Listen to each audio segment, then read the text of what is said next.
आदाब।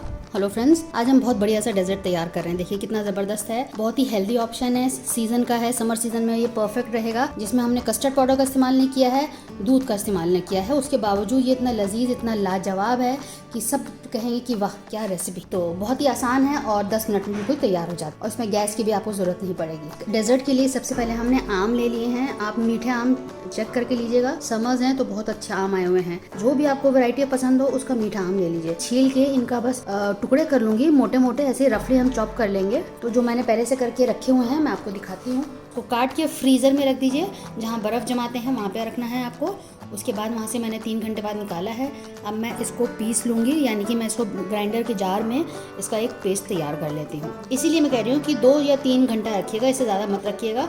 तो आप जब निकालेंगे तो आसानी से ग्राइंडर जार में ये ब्लेंड हो जाएगा। दूसरा हमारा इंग्रेडिएंट है क्रीम। घर में जो मलाई होती है वो ले लें, उसको अच्छे से फेंट लें और इस तरह से बिल्कुल क्रीमी टेक्सचर हो जाए। अगर आपको मलाई नहीं लेनी तो आप फ्रेश क्रीम जो अमूल की आती है आप वो ले लें या किसी भी ब्रांड की ले लें। तीसरा ऑप्शन ये है कि मैंने व्हिपिंग क्रीम ली है। 1 kg का ये पैक आता है, जो कि मुझे बहुत आसानी रहती है, किसी भी चीज़ में डालना हो मैं इसको निकाल के यूज़ कर लेती हूँ और फिर इसको मैं फ्रीज़र में रख देती हूँ बंद करके। तो जब भी आपको यूज़ करना हो आप ला सकते हैं। ये 3 से 4 महीने आराम से चल जाता है। निकालें और वापस फ्रीज़र में ही रख दें। इसको अब हम फेंटेंगे और फेंटने से क्या होगा कि ये डबल हो जाएगा बिल्कुल क्वांटिटी में।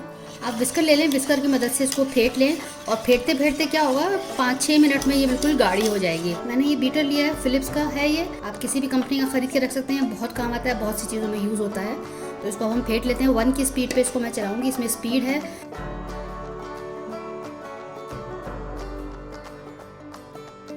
अब आप देखिए कि ये दुगनी हो गई है और इसमें पीक्स की तरह बन गए हैं, यानी जैसे पहाड़ की तरह बन गए हैं। और मलाई इतनी फेंटी है कि इसमें जाके अब चिपक गई है। बस ऐसा ही होना चाहिए। 1 टेबलस्पून मैं पिसी हुई चीनी डाल रही हूँ। इसको भी थोड़ा सा बस मिक्स कर लेंगे।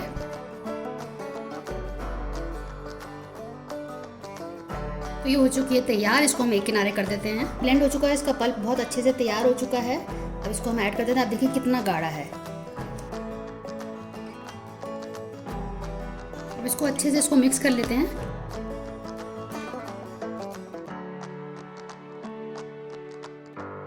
देखिए कितना बढ़िया सा कस्टर्ड तैयार हो गया है। ना इसमें दूध है ना कस्टर्ड पाउडर है। कुछ मैंने फल ले लिए हैं, जैसे आम काट लिया है, सेब है, 2 केले हैं। तो इसको हम इसमें ऐड कर देते हैं। अब अच्छे से इसको एक मिक्स देंगे। आपको लगे कि बहुत गाढ़ा है, आप इसमें थोड़ा सा दूध डाल सकते हैं, लेकिन बिल्कुल परफेक्ट है, ऐसा ही अच्छा लगता है। अब इसमें हम डालते हैं कुछ बादाम और काजू। गार्निशिंग आप अपने हिसाब से कर सकते हैं, आप चाहें तो करें, अदरवाइज को भी छोड़ सकते हैं, कोई ज़रूरी नहीं है। ये ऐसे ही बहुत बढ़िया डेजर्ट है।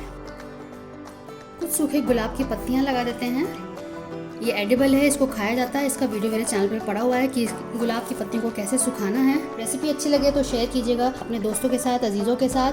बहुत ही लाजवाब, बहुत ही हेल्दी डेजर्ट है। आप चीनी चाहें तो ना डालें, आप इसमें हनी डाल लें, बूरा डाल लें, जैगरी पाउडर डाल लें, जिसको हम गुड़ की चीनी बोलते हैं, आप वो डाल लें। बिना दूध के, बिना कस्टर्ड पाउडर के हमने ये कस्टर्ड तैयार किया है फ्रूट का। मेरे चैनल के साथ बने रहिए। मेरे चैनल बिल्कुल फ्री है, आप मेरे चैनल को सब्सक्राइब कर सकते हैं। चलिए अगली बार मिलते हैं किसी नई रेसिपी के साथ। तब तक के लिए शुक्रिया। देखते रहिए शैला दस्तरखान।